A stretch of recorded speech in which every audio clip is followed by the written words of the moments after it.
قل بفضل اللہ وبرحمته فبذلك فليفرحوا هو خير مما يجمعون۔ شریعت کے مقابلے میں شہوت کو ماننے والوں کے اہداف کیا ہیں؟ What are the goals of these people؟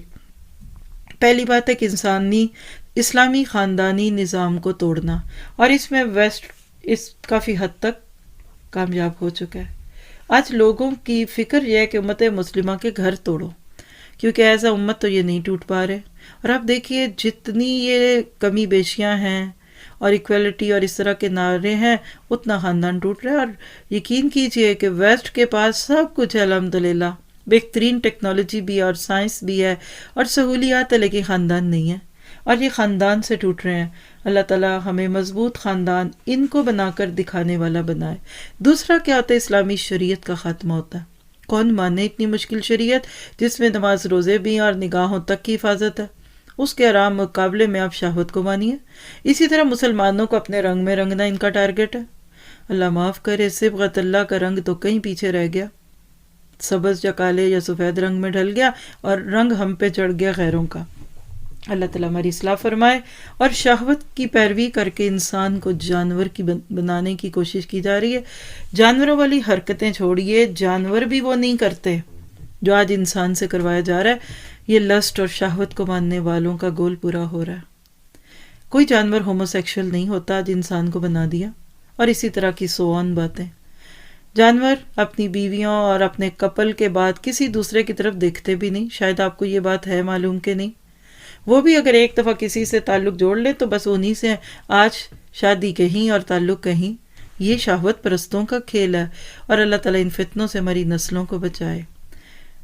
فتنوں کی وجوہات کیا ہوتی ہیں پھر دہرا لیتے ہیں، اور خاص طور پہ اس فتنے کی جس کو ذکر کر رہے ہیں اس وقت۔ پہلی بات خواہشات کی پیروی، اور اس پورے پارے میں ابھی تک کتنی دفعہ لفظ خواہش بولا ہے میں نے، اس کو بھی نوٹ کیجئے گا۔ آج بھی ہم خواہش پرست ہو گئے تو یہ فتنے آئے۔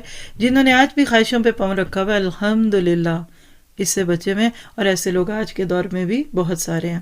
قرآن سنت سے دوری وجہ ہے، آپ اس کا جواب خود دیجئے خود کو، میں تو اپنے آپ کو دے سکتی ہوں۔ پھر مغربی تہذیب سے متاثر ہونے والے اس فتنے میں گئے، یہ تو ایسا جواب ہے جس کے اوپر ایک کمنٹ کی بھی ضرورت نہیں ہے، روز روشن کی طرح واضح۔ پھر دشمنان اسلام کی سازشیں ہیں، پھر نفاق ہے، اندر کچھ باہر کچھ۔ اسی طرح امہات المومنین اور صحابیہ کے کردار اور سیرت سے ناواقفیت ہے۔ کون سی آخری کتاب آپ نے خود پڑھی، اپنے بچوں کو پڑھائی؟ آج کا دور، یہ لاک ڈاؤن میں کوشش کیجئے کوئی ایسی بک اپنے بچوں کو ان کی ایج کے مطابق چوز کر کے دیجئے جو پڑھے، جو سیرت کی بھی ہو سکتی ہے، جو صحابہ کے بارے میں ہو سکتی ہے۔ بیٹیوں کو صحابیات کے بارے میں بکس اسائن کیجئے، اور بچوں کو بچوں سے متعلق کہ دور نبوی کے بچے کیسے تھے، تو انشاءاللہ وہ رول ماڈل دکھیں گے۔ کم از کم باہر کے رول ماڈل سے اندر بچے ہوئے ہیں تو ان کو بھی پتہ چلے گا کہ مسلمز کے پاس بھی کوئی رول ماڈلز موجود ہیں۔ پھر اسی طرح جاہلانہ غیر شرعی سوچ ہے۔ فتنہ دجالیت کا آغاز ہو چکا ہے، ہر چیز کو اسی سے جوڑا جاتا ہے آج کے دور میں تو عموماً۔ اسی طرح مغربی عورت کو اپنا آئیڈیل بنا لیا آج کی مسلمان عورت نے بھی۔